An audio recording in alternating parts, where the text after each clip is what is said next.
Dr. Shashi Tharoor is an acclaimed author, a former international diplomat, and a successful politician from Thiruvananthapuram, and most of all, an orator extraordinaire that we all know so well.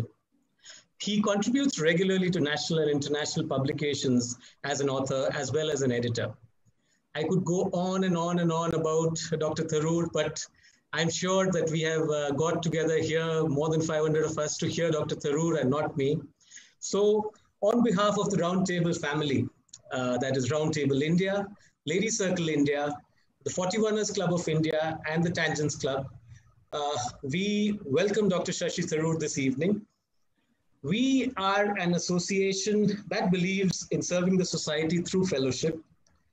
Our primary focus area of work is improving the physical infrastructure of educational institutions across India, which caters to the lesser privileged sections of the society. Just a small statistic, till date, we have added almost 7,141 classrooms over the past 22 years, which has a cumulative impact on approximately 7.86 lesser privileged children of India.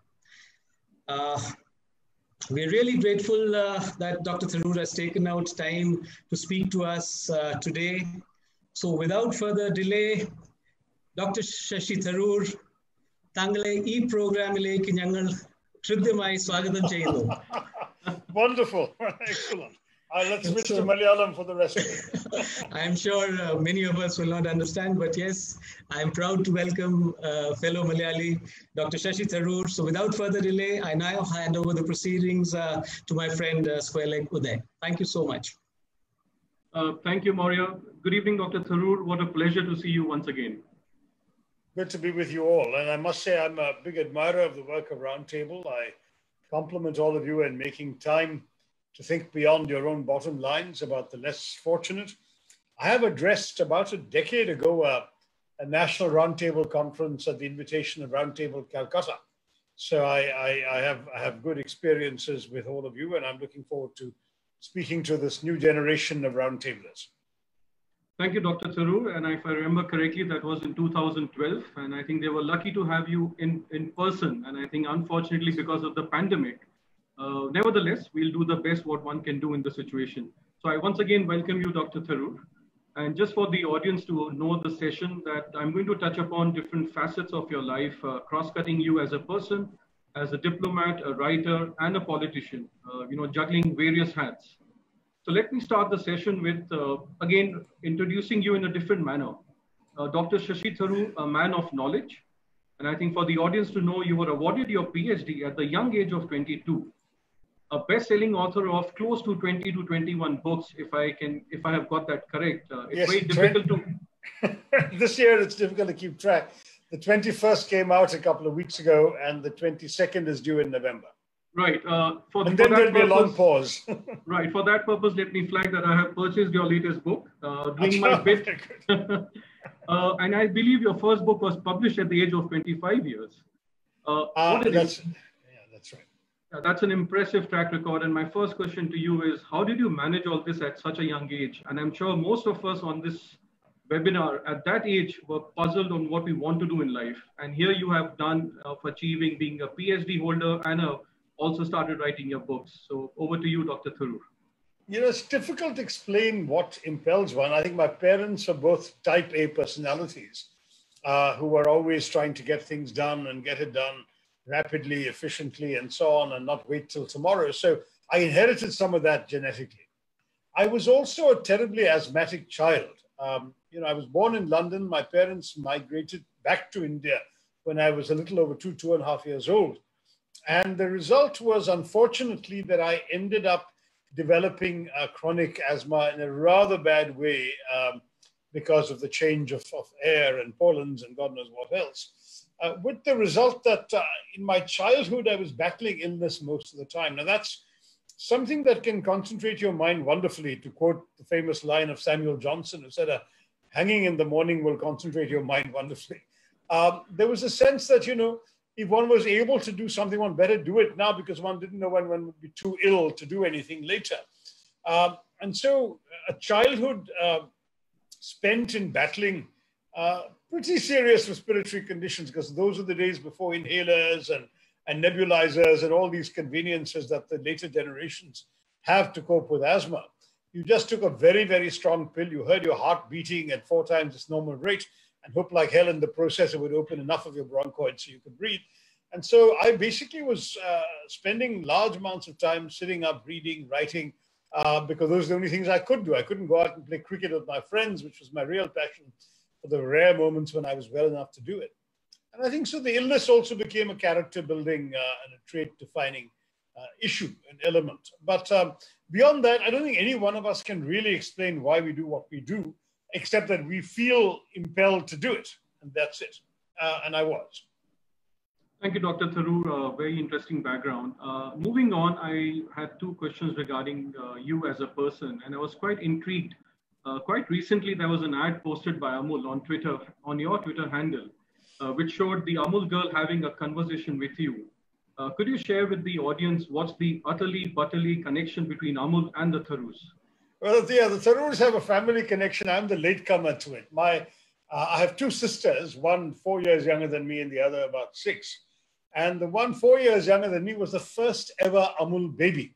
When Amul decided to start advertising nationwide in 1961 for the Amul milk powder that they wanted babies to have and so on, they looked for a healthy baby to advertise their product. Mind you, the amusing thing is, obviously there was a baby who hadn't grown up on Amul milk powder, but on her mother's milk. But anyway, so my sister Shobha was the first one. And a couple of years later, when Amul wanted to go color, because Shobha was a black and white baby, they decided to look first at my youngest sister, probably because her older sister had been such a success. And then she became the first ever color baby. So the 2 Tharoor sisters were the first ever Amul baby and the second and the first color Amul baby. And as a result, the Amul family's always had a particular, we've had a soft corner for them. Mind you, my parents paid for every Amul product in the house. It's not that we got a lifetime supply, which with hindsight, I think they should have bargained for. Because literally when my younger sister was in her 40s, in a dusty store in some corner of rural Kerala, she went to buy some provisions and found this baby picture of hers illustrating the shop. So it's had some longevity.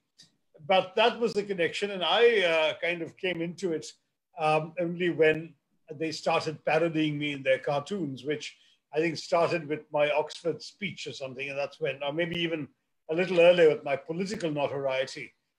So I've only been a depicted Amul baby in cartoon form in the last decade or so. I'm sure if they do carry your picture now at this stage, I'm sure their sales will go out of the roof, specifically on the opposite gender. I don't know about that, because I didn't take Amul baby food as a baby, so that's a risk. All right, so moving on, I think one of the most challenging part of being a moderator for the session or having you as one of the guest speaker is there's so much already people know about you. It's so difficult to really ponder and get into what is it there, what we don't know about Dr. Tharoor. So my next question would be that given that there's so much we know about you as a politician, as an orator, as an historian, could you share with us the Shashi Tharoor that the world does not yet know? What I don't know, because what you see is what you get. I tend to be very open and transparent. Sadly, everything in my life has been lived in the public eye since my coming to India.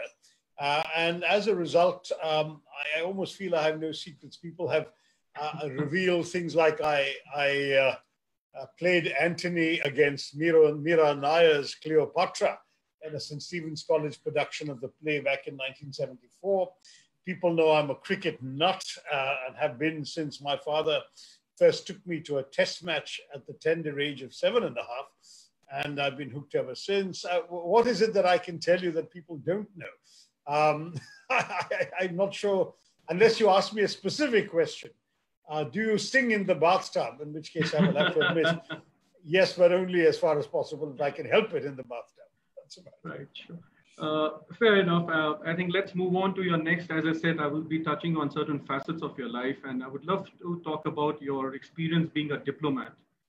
Just for the audience to know, Dr. Tharoor was formerly the Under Secretary General of the United Nations, and he also contested for the post of Secretary General in 2006. So my question to you would be, you were involved in peacekeeping, in shaping norms and institutions to deal with several challenging issues and problems.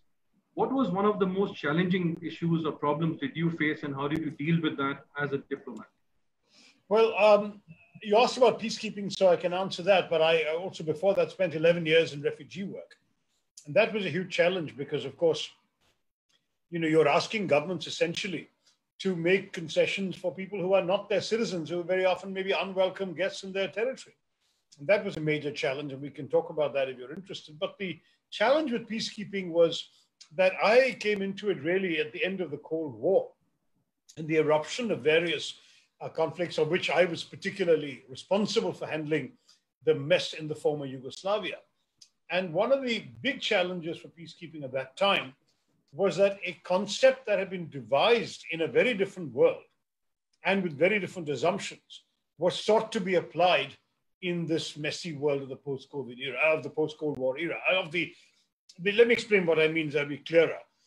The classic concept of peacekeeping is during the superpower standoff of the Cold War, the two antagonists in whichever little conflict there were would come to an agreement often brokered by the international community or by one of the superpowers, because everyone was anxious that no conflict anywhere should ignite a superpower conflagration, a World War III. And so the UN would come and negotiate a peace. Both superpowers had a vested interest in making sure that the peace held and didn't get out of hand. But they couldn't directly uphold the peace because obviously smaller countries were the ones being called upon to do peacekeeping operations.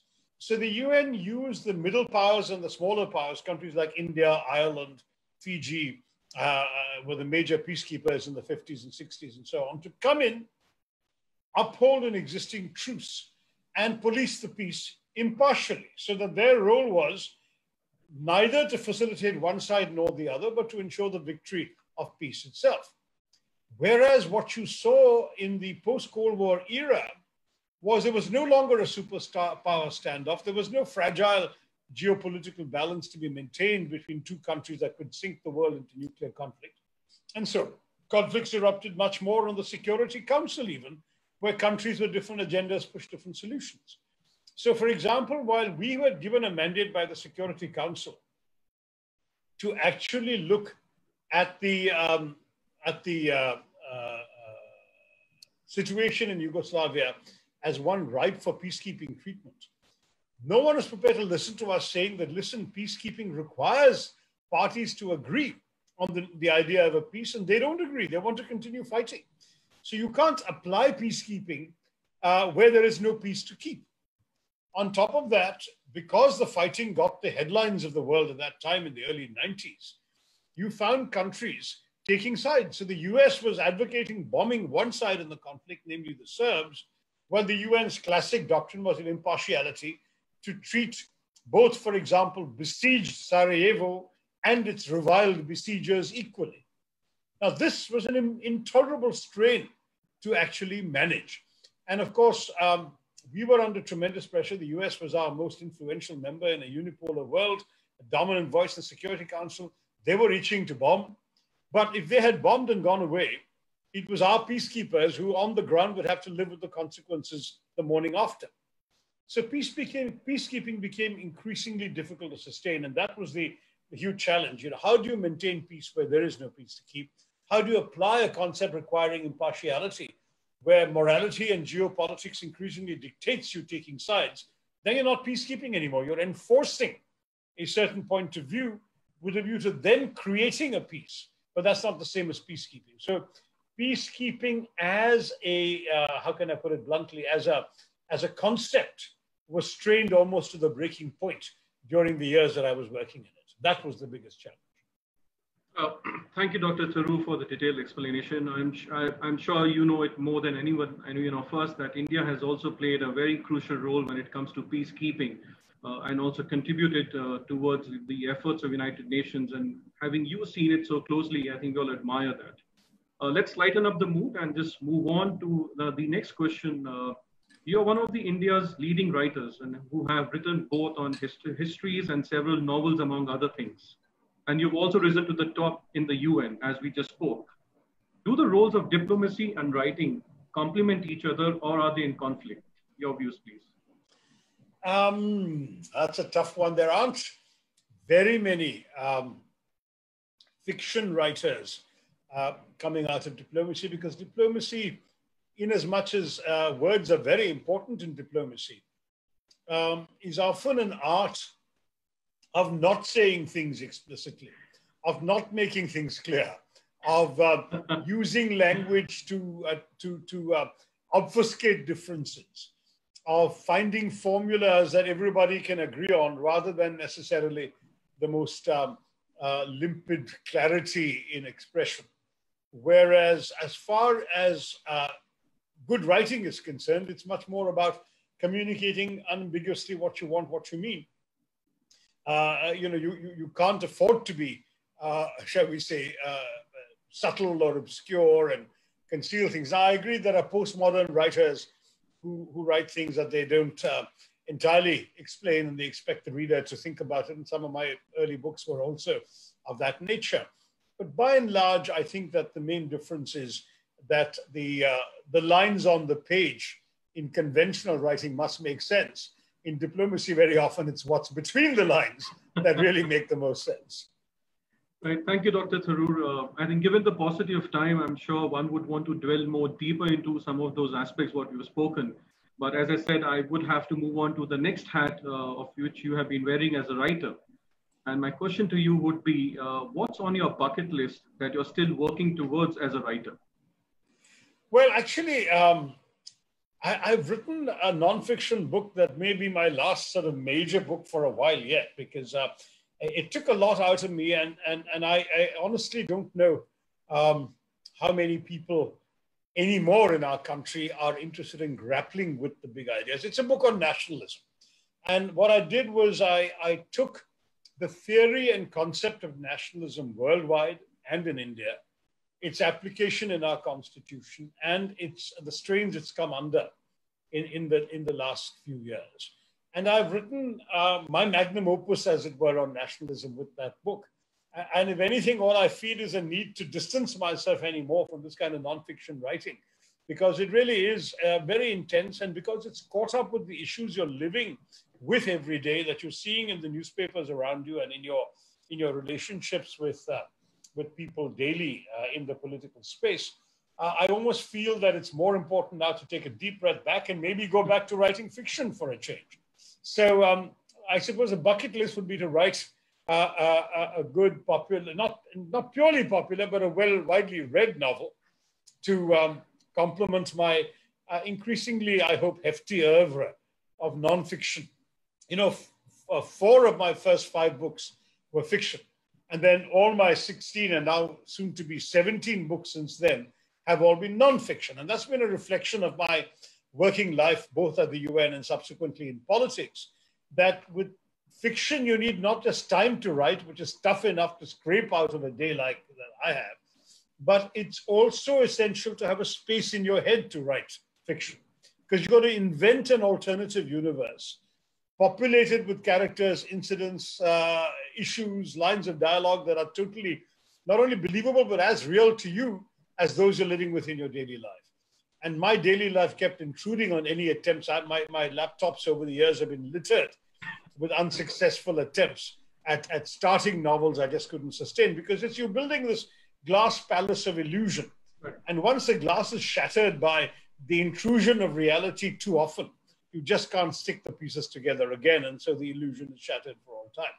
That's been my challenge. And I think, you know, I'd like to now write 2 or 3 books of fiction just to see if I can get my fiction writing sort of noose back.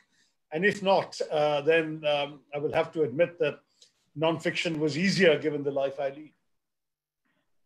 No, I'm sure as an avid reader and others among the group, we all look forward to reading more fiction coming from your end. But on that note, let me also confess that I really enjoyed reading your novel, A Riot, A Love Story. And I would recommend the audience who have not read it, please go and do read that book. And I also look forward to reading your latest book, difficult to pronounce. Maybe you could do the needful rather than me getting into the pronunciation of your latest book. Tharoors. Yes, there you go. Yeah, that's a combination of my name with Tyrannosaurus. Right. The extinct dinosaur that terrified everybody, like big words sometimes do, and thesaurus, because everyone wants explanations and definitions for any word I use that they don't understand. So a Tharoorosaurus offers 53 of those for those interested. But I think I just also want to share an anecdote with the audience to know that the latest book and the idea that emerged was in a rare seat of a taxi cab in Jaipur. That's right. During a conversation between Dr. Shashi Tharoor and Meru Gokhale. People who may not know, Meru Gokhale is publisher of Penguin India. And they actually discussed this when Dr. Tharoor was on his way to the Jaipur Lit Festival. So as Jaipurites, I think that couldn't get better than this. Yep, Uday, I know you're a Jaipur family, so the book owes its genesis there. And what's more, I was in the taxi cab heading to the Jaipur Literary Festival. So in every respect, it's a Jaipur incubation. Right. So coming back to your, being a writer, and my last question to you on this topic would be, what sort of books stuck in your mind and what really impressed you? I do gather a lot of English writers, but I'm sure there would have also been certain Indian writers. Oh, yeah. No, I was a very eclectic reader there from the very beginning. Tharoorosaurus reflects my father's delight in words, which he passed on to me and to my sisters. But my reading was far more eclectic than any parent would wisely recommend. Because remember, I grew up in India without television, without computers, without mobile telephones, without Nintendo or PlayStation. When sitting in bed, struggling to breathe, essentially, what I had were books for my entertainment, my escape, my education. So I read everything. I was the oldest child in the family. So I couldn't have elder brothers and sisters to borrow books from. I read my parents' books. When I was, 6 years old, I was reading books meant for adults, which obviously I couldn't fully absorb. And I know I didn't because I was reading all sorts of things that were on their shelves. But I also, as a result, became, I think, a precocious reader, essentially because of this reading somewhat indiscriminately. And because I was too young to make the judgments, I read good and bad stuff. I read novels, I read thrillers, I read literary fiction, I read sort of soft porn, whatever I could find. And I was very lucky in parents who indulged me. My mother would, draw the line at my reading at the dining table. And she would also have a habit of coming off and switching off the light when I was reading too late at night with school the next morning. But that apart, and my father would never sort of forbid me. In fact, I remember a disapproving uncle caught me with a book of which he thought I shouldn't be reading at my age, and he told my father. And I was able to defend this sort of ably to my father by saying, if I don't read bad writing as well as good, how will I know the difference? So it's important that I need to read everything that people write and publish. And my father was an amazingly liberal man for his generation in all sorts of key turning points in my life. And this is one area too where he didn't interfere. Now, coming to your specific question, yes, I read a lot of English fiction as small kids. That's what we got. So the Enid Blyton series of books one grew up with. You start with the Blyton fairy tales and the Noddy books in Toyland. You go to the Five Find Outers and the Secret Seven and the Famous Five and so on, the adventure books. It's enough to keep you going right through your teens, but I outgrew them fairly quickly because my reading habits made me widen. I got into the war books of Biggles, Captain W.E. Johns. He had this, fighter pilot who never aged between the First World War and the invention of aircraft practically all the way through to the end of the Second and even the early years of the Cold War. Wonderful, wonderful novels to keep you gripped and keep you engaged and gripping stuff. Then from there moved on to more serious, more demanding fiction in English. But thanks to translations, I also read very widely from other cultures. Obviously, my own to begin with. I mean, there was no Amar Chitra Katha yet. I'm that old. But there were good translations or reasonable translations of the Mahabharata, the Ramayana, the Panchatantra, the stories of Birbal and Akbar, the stories of Tenali Raman. So one read and imbibed a lot of culture from those things. Rajaji's Mahabharata was an early favorite. And then I also read history extensively, and stories about history interested me. There weren't very many available, but what there were, I did dip into. And then I read in translation the works of the great East European and Latin American writers. So I read Garcia Marquez way before he won the Nobel Prize. I read Vargas Llosa before he won the Nobel Prize. I read Milan Kundera, the Czech exile writer, and so on and so forth, trying to get a sense of effective writing from around the world. And of course, I marveled at the fact that the translations of their writings were so much superior to the translations available in my childhood and youth of Indian novelists. So I read people like, Tagaya Shivashankara Pillai's Chemmin or M.T. Vasudevan Nayar's writings and short stories, Sunil Chattopadhyay and Sunil Gangopadhyay in translation. And I always found the translations rather clunky. Anantamurthy, for example, was an English professor. Why he allowed some of those translations to be published without vetting the English himself, I don't know. The only one bilingual writer after Tagore who insisted on doing his own translations of his original work was a man called O.V. Vijayan, who wrote the first magical realist novel in India, Khasakande Itihasam, the history or the story of Khasak, which he then translated into English himself and was brilliant. But how many writers were bilingual enough to do both? I don't know. Sure. But you can read a lot through English in various languages from various cultures. Sure. Thank you, Dr. Tharoor. I think that's, listening to you, I think most of us must be feeling so illiterate today. I'm not sure whether all of us have had the opportunity to read so much as you have done. But let's move on to the next hat which you've been wearing as a politician. And again, my questions to you would be apolitical, given that as an organization, we are apolitical. So my first question to you would be, you've managed in one person, living two lives, to be a man of letters and to be a man of action, a diplomat and a politician, who's involved in some of the most tragic but challenging world events. What lessons can we draw from your career? Well, I don't know that, I honestly think that lives offer examples for both good and bad. I've had my setbacks, my ups and downs, my failures, as well as my successes.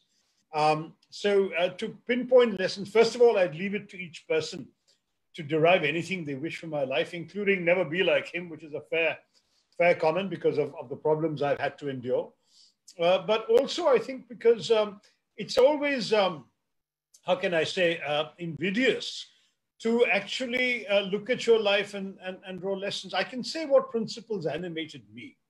And you can see whether those are lessons you want to learn or not. Because these have been pretty consistent throughout my life and before I came into politics for anything else. One was, of course, keep trying hard, never give up. I mean, that came, as I said, from my childhood illnesses, the need never to give in and therefore never to give up. So I kept being a trier. I never allowed circumstances to lay me low permanently. And whenever things really went wrong, I mean, I suffered just as anybody else would suffer with a setback or a failure. But I developed the capacity to absorb that setback and failure and either build on it or build something else to move forward with my life. Secondly, I never lost that sense of excitement of waking up each morning to find out what the next day offers. I mean, that's something which when I read about a young promising man like Sushant Singh Rajput committing suicide, I feel such sadness that there are people whose inner chemicals mentally go off to a point where they would take their own lives. Because for me, life is like reading an extraordinarily interesting novel in which you're the main character. And you want to keep turning the pages to find out what you'll find next in that novel, what's going to happen next, what opportunities, what incidents, etc. And I must say, in all honesty, touch wood, the day I don't want to turn that page and look forward to what life has to offer would be probably amongst my final days on this planet, because I cannot imagine being alive and not wanting to look forward to what one can do with seizing the day ahead of one. Thirdly, I do try as far as possible to be non-judgmental. That's not a political trait, but it is a personal trait. It comes from a sort of instinctive liberalism that says, accept people as they are. You can't change them and you shouldn't try to change them. Accept them as they are, let them be and become what they want to be and become, so long as they don't harm others in the course of doing that. And so as long as no harm is being done, let people be different, accept and embrace difference. And that became a way of living, that became a way of my associating with people, and that became a political philosophy as well, because both as a believing Hindu who has been very strongly influenced by the preaching of Swami Vivekananda, and as a politician who stands in a section of political ideology in India that believes in the embracing of difference and diversity, rather than pushing narrower identities and narrower beliefs. All of those things come from something instinctive within me. So I would say those are some examples. There could be more in a longer conversation, but knowing that time is limited, I would say those are some examples of my ways of thinking that people may or may not wish to emulate or derive any lessons from. I can't even always say it's worked for me. Sometimes these very habits have got me into trouble and have laid me low. But they're the right principles for me, and that's the way I've chosen to live by them. Thank you, Dr. Tharoor. I think we'll just take 3 points from what you've just mentioned as as lessons from your career. I think absorb the failure and the ability to move on, the excitement to wake up every day and not being judgmental. I think those are lessons which all of us would really appreciate and hope to practice that. And not so much the not being judgmental part as the embracing of difference, the accepting and embracing of difference. Difference in every kind. Sure. Thank you, Dr. Tharoor. So while I do have a couple of more questions, but I think in paucity of time, I'll take a break. I'll stop here and we'll open the floor for a few question and answers. We already have few people who we have shortlisted, and we'll go one by one, and I'll request them to come up and ask the question themselves. So first, I would request the National President of Ladies Circle India, Nidhi Karnani. Ajay, can you unmute Nidhi to ask the question to Dr. Tharoor? A very good evening, Shashi ji. It's a privilege and honor to have you with us. As you just mentioned, Tharoorosaurus, you have been globally acknowledged as a man of vocabulary. I would request you to give us a new word to learn from there. Nidhi, I'm sorry, that won't fall into that trap, because when I was asked that by a bunch of high schoolers, I gave them the same answer I'll give you, which is the only word I need you to know is to read.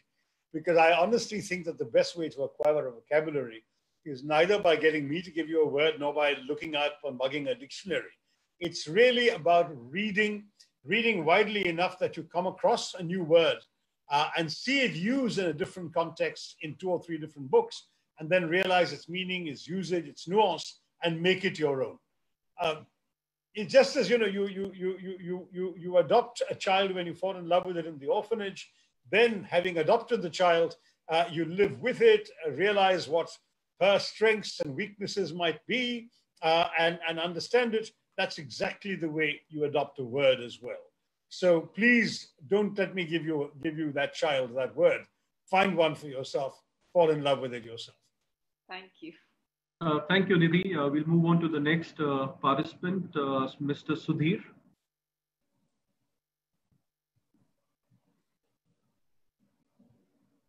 Ajay, can you unmute Sudhir?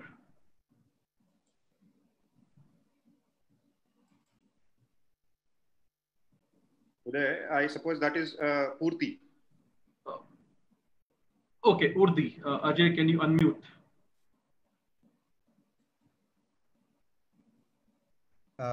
Purti, can you go ahead and unmute yourself? I have already done it from my end. Hello, Dr.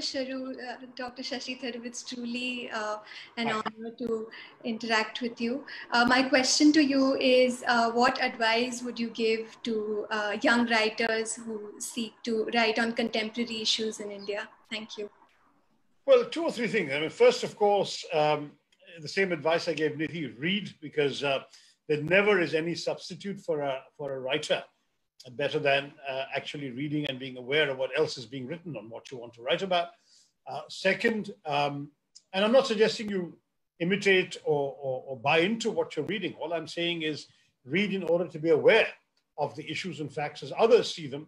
Draw your own conclusions and make your own judgments, of course, but read. Secondly, keep yourself informed both about the specific instances of contemporary life and about the larger context. There are two larger contexts if you want to write about contemporary India. One is you have to understand the background and history. So if you're looking at contemporary politics, you have to understand really the entire political evolution of India since independence, at least in its essential details, to be able to see or situate today's events in the context of our evolution. And the other thing is to situate it in a global context. Read a little bit of what's happening. For example, we talk about the rise of the surveillance state. See what's happening, for example, on data protection, surveillance policies, right to privacy in other countries. If you want to talk about increasing autocracy in India, go and see what's happening in Hungary, in Israel, how other countries are reacting to this kind of autocracy, including in our countries and so on.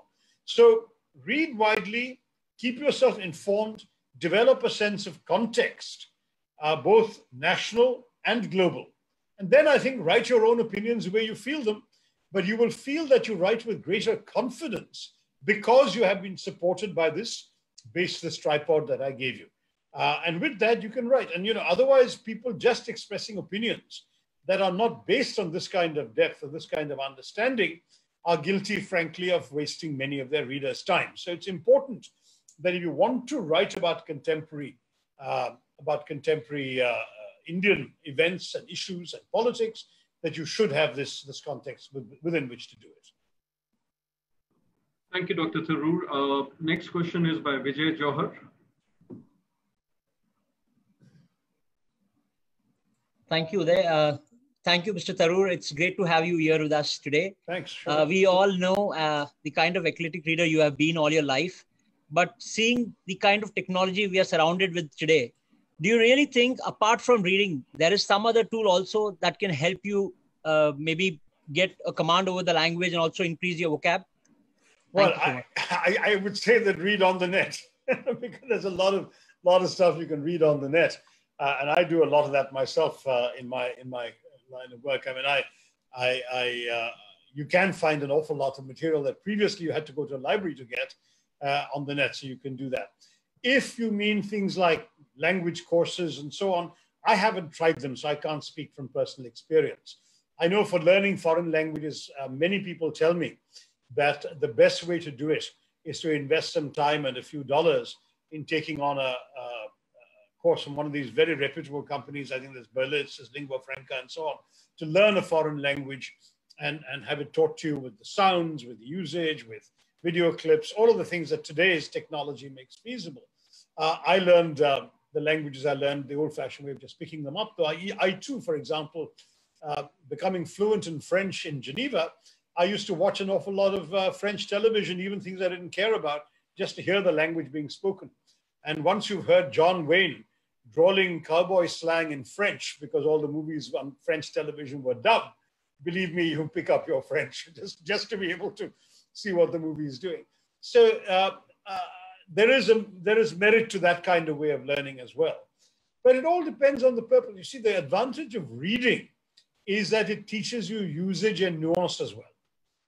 Learning from, say, a dictionary will give you a literal meaning of a word, but you might use it inappropriately because there are connotations that go beyond meaning for every word.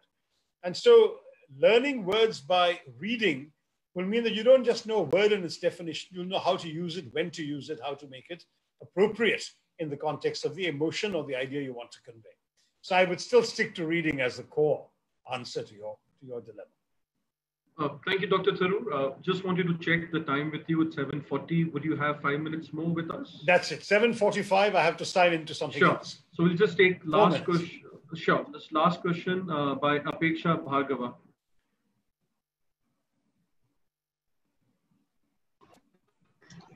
Bonsoir, Monsieur. My question to you. No, sir. My question to you is, do you think that the use of fancy words and address of vocabulary has given you an added advantage of being one of the most admired politicians, and especially among the youth? And do you think it's an indication that Indian youth is looking for a dynamic change in the political scenario, which is otherwise flooded with mundane and boring politicians? Thank you. That is sweet of you to suggest that, but that's not been my experience.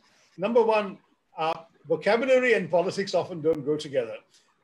Politics is not only about communication, but it's about simple communication. You really need to reach the lowest common denominator very often, and you need to take great pains not to be misunderstood. I learned that the hard way with the notorious cattle class episode, when a journalist asked me on Twitter during the government's austerity drive, "Mr. Minister, will you travel cattle class?" And because he knew the phrase and I knew the phrase and neither of us thought there was anything wrong with it, I replied, yes, I will travel cattle class in solidarity with all our holy cows. And as you all know, the dung hit the fan with that. And the result was that I was accused of being some sort of snobbish elitist who considered economy class travelers to be cattle, whereas the expression, which has been around in America for 30 years and was used by the questioner, was actually an expression that does not criticize the travelers, but criticizes the airlines for herding us all into their planes like cattle. That was the idea behind the expression, but I suffered. And so I realized the wisdom of Shakespeare's adage that says the success of a jest lies not in the tongue of the teller, but in the ear of the hearer. And it doesn't matter what your intentions were when you said something that was clever or funny. If it was misheard by people, or worse still, it can be twisted by your political enemies to mean something very nasty or negative about you.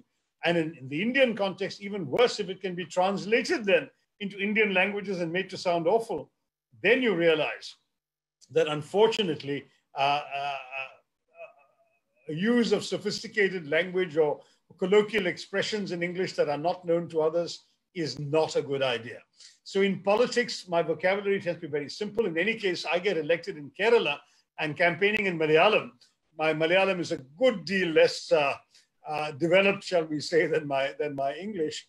And I usually deliver speeches that are at a level of simplicity that my voters have no doubt what I'm trying to tell them and where I stand on the issues I talk to them about. So ultimately, remember, politics is about communication.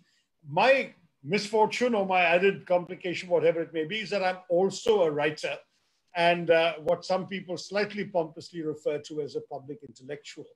And that means that apart from my political communication, whether in my constituency or in parliament or addressing a Kisan rally in Hindi, all of which I've done, I also have a sort of other kind of expression life, which is through my writing, my books, my articles, my interviews, and so on. And there I feel freer to use my vocabulary, not because I'm trying to impress anybody with big words, but because the words I'm using seem to me the most appropriate words to use for a narrower, more educated audience that I'm addressing in that way through either my writing or my interviews. And in those circumstances, if I appeal to some, I also understand that I put off many. I mean, if you just go on my social media timelines and see the comments, whenever I use a word that people can't understand. So there are three categories of people. There are those who love it and say, you taught me something new. There are those who say, my God, I had to look up a dictionary, but in fairly neutral terms. And there are those who say, Hindi mein boliye, kuch samajh nahi aa raha hai. So, you know, you've got all this kind of reaction out there. And I would not recommend a fancy vocabulary to a politician if the objective is purely getting public support and votes. For every supporter you get, you might lose or alienate or put off two more who claim to be mystified by what you're saying. Thank you, Dr. Tharoor. I think in reference to that, we really enjoyed seeing your tweet to Chetan Bhagat this, I think today. That was fun. We both, I think, played along with each other there. I'm sure. I think most of us had to run to Oxford Dictionary, but that also did not come to much use. Could we squeeze in one last question, Dr. Tharoor, if possible? I'm over time, but all right, let's take one last one, and I'll keep sure. Just the last question to Gurudeep. Ajay, if you could just unmute very quickly. Thank you, Dr. Tharoor. Thanks. Hello. Yes, Gurudeep. Go ahead. Yes, go ahead. Yeah, good evening, sir. Good evening. I would like to ask you, apart from this, what was the reaction of those British people after your historic speech? Actually, it was amazingly gratifying because, you know, the book was published in Britain as well. So though the speech had a bigger audience amongst Indians, including expatriate Indians, the book made huge waves in England. And I was very surprised by how much the British accepted its arguments, felt their eyes had been opened. I've had all sorts of interesting reactions. A member of the House of Lords, and not one of the more recently appointed members, but a descendant of nobility for the last 1,000 years, Lord Ridley, devoted an entire London Times column to my book, saying that all of us Britons ought to be ashamed of how we behaved in India. I had people standing up in public gatherings, apologizing about the British people. And I've had people come up to me in crowded gatherings after I've spoken and slip me notes saying, I am British and I'm sorry. If that's any use, please accept this apology to the Indian people. There was a whole debate within the government about whether to extend a formal apology for colonialism. As you know, that led to Theresa May, the then Prime Minister, saying a few words of regret in the House of Commons, but not the word apology, which is what I still feel is required. It's created a new debate within the British political space. There's been a tremendous amount of rethinking on whether colonialism was a good thing or not. A lot more calls for colonialism to be introduced into the history syllabus in schools. Right now, you can do A levels in history in Britain without learning a word of colonial history. And my comment that every museum in London was a chor bazaar and that they really needed to set up a museum to depict the atrocities of colonialism rather than celebrate their loot. That has not gone unheeded. Now there is a British group that's come up to try and raise funds to create a museum of imperialism and colonialism. So there's a lot of change that many Brits have very graciously attributed to the catalytic nature of my having burst open the floodgates on this. It's not that people weren't saying what I was saying. They were saying it in the academic space and perhaps in a more narrow and restricted way, but because I did it accessibly and brought it out into the public domain in a work that many historians will tell you is more polemical and historical. Doesn't matter. It opened the eyes of people, made them think afresh, and thereby contributed to a national debate, not just here, but in Britain. And I feel very proud, I think, in many ways of that achievement, because it is something which I hope will change thinking, discourse, and writing on these issues for years to come, perhaps I hope for a generation to come. Thank you, Dr. Tharoor. Thank you very much. With this, we'll close the session. And I'll just request Mr. R.P. Venkatesh, 41ers National President, India, to deliver the vote of thanks. Venkatesh, over to you. And with this, we close.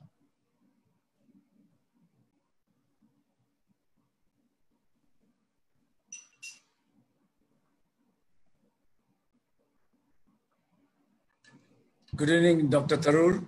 Good evening, friends. On behalf of all the 4 associations and 1 family, Roundtable, Ladies Circle, 41ers, and Tangent, we are very much humbled. Thanks for your time. Thanks for your interesting session. Thanks for all the questions you have taken. And people always say it's very complicated, but today you have explained it in a very simple format. Thanks once again. Thanks to the initiative taken by Club 239, Uday. It's wonderful. I think 500 people have logged in. I think this is something others would have missed out. Thank you, Uday. Thank you, Chairman Mahesh. Thanks to Table Chairman Nitish, LC Chairperson Hana. I think thanks to all of you who have logged in here. I think these kind of things, Roundtable 41 Ladies Circle Tangent will have much more. Thank you, Doctor. Thank you, Dr. Tharoor. Once again, thanks a lot. Namaskar. Thank you. All the best.